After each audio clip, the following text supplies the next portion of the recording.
Assalamu alaikum viewers and welcome back to my channel Study Law with Bushra.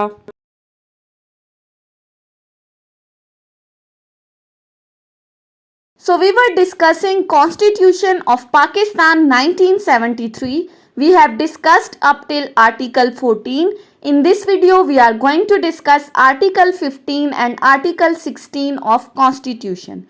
But before starting the discussion, I request you all to please subscribe to my channel and don't forget to press the bell icon for latest updates. Do share this video with your friends and don't forget to comment your feedback. So let's move towards the discussion. अपनी last video के अंदर हमने article 13 और article 14 को discuss किया था। Article 13 में हमने कहा था कि किसी भी पर्सन को एक ही ऑफेंस के लिए बार बार पनिश नहीं किया जा सकता और ना ही किसी पर्सन के अगेंस्ट एक ही केस में दो बार मुकदमा चलाया जा सकता है। फिर सेकंड क्लॉज में हमने कहा कि कोई भी पर्सन किसी दूसरे को कंपेल नहीं कर सकता ऐसे पर्सन को जो किसी ऑफेंस के लिए एक्यूज्ड है कि वो अपने अगेंस्ट आकर गवाही दे, यानी कि वो कन्फेशन करे, अपने जुर्म को कबूल करे।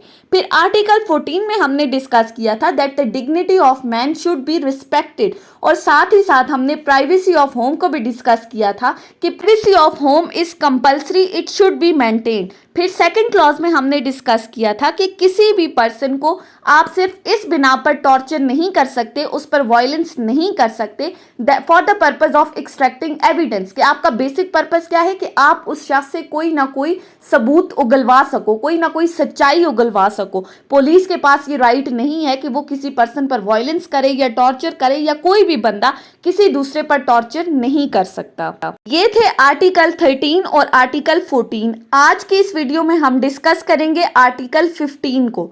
आर्टिकल 15 को अगर हम देखें तो हमें ये एक और बेसिक फंडामेंटल राइट बता रहा है, that is freedom of movement. अब टाइटल से ही जाहिर हो रहा है, नाम से ही पता चल रहा है कि फ्रीडम, आज़ादी दी जा रही है। किस चीज़ की आज़ादी? मूवमेंट की, चलने फिरने की। चलने फिरने से मुराद क्या है कि कहीं भी आने जाने की आज़ादी, के आप फ्रीली किसी भी जगह पर आ जा सकते हो।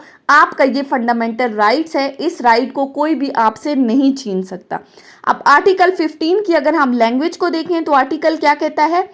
Every citizen shall have the right to remain इन।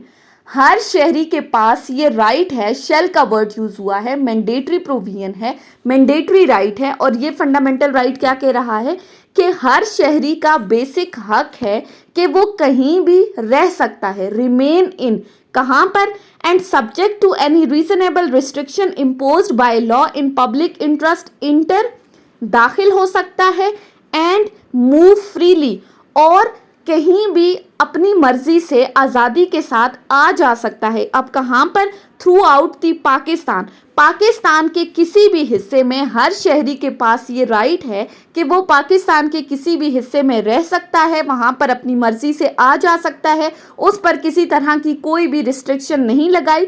अब साथ ही and to reside and settle in any part thereof, और पाकिस्तान के किसी भी हिस्से में जाकर वो रिहाइश इख्तियार कर सकता है। वो वहाँ पर कोई भी प्रॉपर्टी खरीद के अपना घर वगैरह बना सकता है और उस घर में रिहाइश इख्तियार कर सकता है, सेटल हो सकता है। आर्टिकल 15 उसको ये बेसिक राइट दे रहा है। अब आर्टिकल 15 ने एक बात तो कर दी कि आप अपनी मर्जी से पाकिस्तान के किसी भी हिस्से में आ जा सकते हो, आप पर किसी किस्म की कोई पाबंदी नहीं है, आपके पास ये राइट है। लेकिन अब पाबंदी किस सूरत में लगाई गई है आर्टिकल 15 में? Subject to any reasonable restrictions imposed by law in the public interest. लेकिन कानून उस पर ऐसी पाबंदियां लगा रहा है जिसमें पब्लिक इंटरेस्ट इन्वॉल्व है, ऐसी रिस्ट्रिक्शन जिसमें अवामुन्नास की जिंदगियों को खतरा है, किसी तरह का कोई रिस्क ऑफ लाइफ है, जहां पर नक्शे अमन का खतरा है, तो ऐसी सूरत में आप पर पाबंदी लगा दी गई है। वहां पर आर्टिकल 15 आपकी इस फ्रीडम ऑफ मूवमेंट को कर्टेल कर देता है।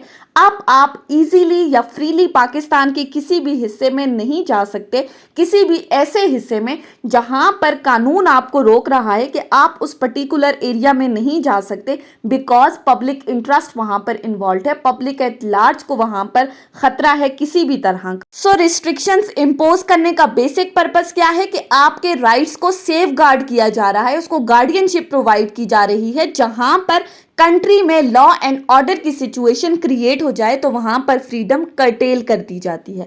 अब फॉर एग्जांपल आज के इस सिचुएशन में देख लें, नारायण का गान में जैसे लैंडस्लाइडिंग का खतरा है, वहां पर आप अगर जाते हो तो आपकी जानों को किसी भी तरह का कोई भी नुकसान पहुंच सकता है। तो ऐसी सूरत में आप पर रिस्ट्रिक्शंस लगा दी जाती हैं, आपके फ्रीडम ऑफ मूवमेंट को कर्टेल कर दिया है कि आप वहां नहीं जा सकते। या अगर आपको वो मरी की सिचुएशन याद हो कि जब बर्फ में बहुत से लोग फंस गए थे, बहुत से लोगों की जानें चली गई थी, तो वहां पर फिर आपकी फ्रीडम ऑफ मूवमेंट के ऊपर रिस्ट्रिक्शंस लगा दी गई थी कि अब आप वहां पर नहीं जा सकते क्योंकि पब्लिक इंटरेस्ट इन्वॉल्व है, पब्लिक एट लार्ज की जिंदगियों को खतरा है। सो आपकी जानों को जहां पर खतरा है, जहां पर रिस्क ऑफ लाइफ इन्वॉल्व है, लॉ एंड ऑर्डर की सिचुएशन क्रिएट हो रही है, तो ऐसी सूरत में आपको आर्टिकल 15 की प्रोटेक्शन प्रोवाइड नहीं की जाएगी, बल्कि आर्टिकल 15 सिर्फ उन सिचुएशंस की बात करता है जो नॉर्मल सिचुएशंस है कि आप अपनी मर्जी से पाकिस्तान के किसी भी हिस्से में आ जा सकते हो, ये आपका बेसिक राइट है। उसके बाद आ जाते हैं आर्टिकल 16 के ऊपर। आर्टिकल 16 क्या बात करता है, एक और बेसिक राइट बता रहा है, एक और प्रोटेक्शन बता रहा है, एक और फ्रीडम की बात है, और वो किसकी फ्रीडम है, फ्रीडम ऑफ असेंबली। अब किस चीज की आज़ादी, असेंबल होने की, इकट्ठा होने की, गैदर होने की, कि आप एक जगह पर इकट्ठे हो सकते हो, एक असेंबली बना सकते हो। लेकिन आर्टिकल 16 क्या कहता है, every citizen shall have the right to assemble peacefully and without arms subject to any reasonable restrictions imposed by law in the interest of public order। अब यहां पर भी आर्टिकल 16 के अंदर भी दो बातें की गई हैं कि असेंबली कब आप क्रिएट कर सकते हो, किन सिचुएशन में क्रिएट कर सकते हो। हर सिटीजन का ये बेसिक राइट है कि वो टू असेंबल पीसफुली, पहली ही बात कर दी गई है कि अगर आप इकट्ठे हो भी रहे हो तो आपका पर्पस क्या होना चाहिए, पीसफुल पर्पस होना चाहिए। एंड सेकेंडली विदाउट आर्म्स, पहली बात अगर आपने इकट्ठा होना भी है तो बेसिक पर्पस क्या है, पीसफुल पर्पस होना चाहिए, अमनो अमान की सिचुएशन होनी चाहिए। ऐसा नहीं है कि अगर आप इकट्ठे हो भी रहे हो तो आपका पर्पस कुछ और है, किसी को नुकसान पहुंचाने की गर्ज से या कोई ऑफेंस कमिट करने की गर्ज से आप इकट्ठे हो रहे हो। जैसा कि हमने पीपीसी के सेक्शन 141 के अंदर डिस्कस किया था अनलॉफुल असेंबली को, कि जब 5 या 5 से ज़्यादा लोग इकट्ठे होते हैं और उनका बेसिक पर्पस क्या है कि वो कोई ऑफेंस कमिट करने जा रहे हैं, तो वो अनलॉफुल असेंबली होगी। वो आर्टिकल 16 के जुमरे में नहीं आती।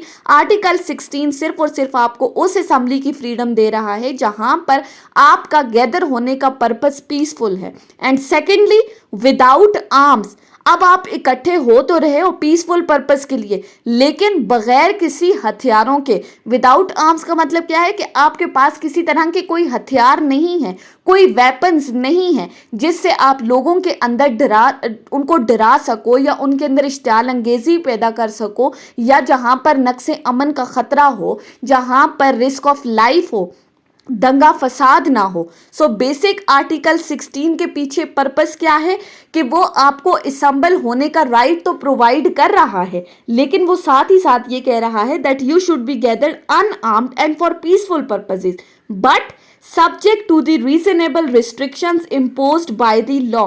लेकिन इस आर्टिकल में भी हमें उन रिस्ट्रिक्शंस की बात की गई है कि जहां पर पब्लिक इंटरेस्ट इन्वॉल्व है, पब्लिक वेलफेयर के लिए आप पर रिस्ट्रिक्शंस लगाई जा रही हैं। वही बात जो हमने ऊपर डिस्कस की कि आपकी असेंबली अनलॉफुल ना हो। अब रिस्ट्रिक्शंस किन सूरत में लगा सकते हैं, फॉर एग्जाम्पल आपकी फ्रीडम ऑफ असेंबली रिस्ट्रिक्ट की जा सकती है in times of the national emergency, कि जहां पर मुल्क के अंदर इमरजेंसी की सिचुएशन क्रिएट हो जाती है, जहां पर पब्लिक इंटरेस्ट इन्वॉल्व हो जाता है, there is a risk of life, वहां पर आपकी जानों को खतरा है। तो ऐसी सूरत में आप आर्टिकल 16 की प्रोटेक्शन नहीं मांग सकते कि आर्टिकल 16 तो हमें फ्रीडम प्रोवाइड कर रहा है कि हम असेंबल हो सकते हैं। आर्टिकल 16 क्या कह रहा है कि नॉर्मल सिचुएशन के अंदर जहां पर आप इकट्ठे हो रहे हो पीसफुल पर्पस के लिए, विदाउट आर्म्स इकट्ठे हो रहे हो, तो वो आर्टिकल 16 तब आपको प्रोटेक्शन दे रहा है, तब आपको फ्रीडम प्रोवाइड प्रोवाइड कर रहा है। सो ये थी हमारी आज की डिस्कशन आर्टिकल 15 और आर्टिकल 16 के ऊपर। सो आई होप कि आपको ये लेक्चर समझ में आया होगा अगर आपने इस वीडियो को अटेंटिवली सुना है तो। सो अगर आपको ये वीडियो अच्छी लगी है तो इस वीडियो को लाइक करें, कमेंट करें और चैनल को ज़रूर सब्सक्राइब करें। Thank you so much for watching this video. Till then, Allah हाफिज़।